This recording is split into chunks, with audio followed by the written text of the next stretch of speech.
I think my most interesting fixes are when it's nights mids and I have to pull a motor or fix an AUG problem, because then we get to do AUG checks, and then you see the giant flames throughout the back of the motor.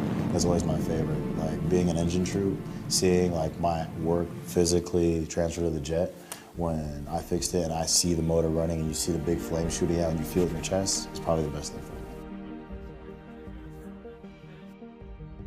I'm Lieutenant Colonel Brian Clark, and I'm the commander of the 28th Aircraft Maintenance Squadron. It gives you a good perspective of when you think you're having a bad day.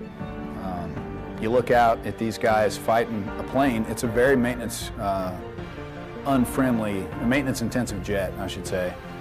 It fights you every step of the way. So to get it airborne is amazing. The dedicated crew chief is going to be the more experienced guy who's, has a lot more time on the airframe. He understands more of what's going on.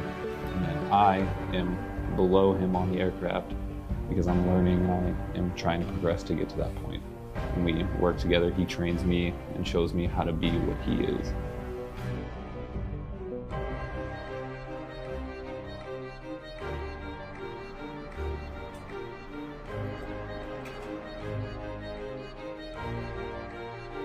It's really exciting to see how excited they get when they get a chance to do their job, especially like in a deployed location. As weapons loaders, we don't get a chance to drop a lot of bombs in the U.S., so when we are deployed, it is pretty nice to see them and how excited people get to load bombs.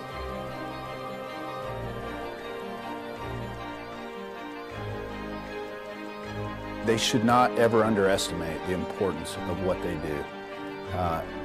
This mission doesn't happen without them, and I want them to know how important they are, what a key piece of the puzzle they are. The puzzle doesn't go together without maintenance. Operators are good at flying these jets and good at employing the tactics that they've learned, but those jets are static displays without my guys. So I hope they understand and take the seriousness of how important what they do for this mission is.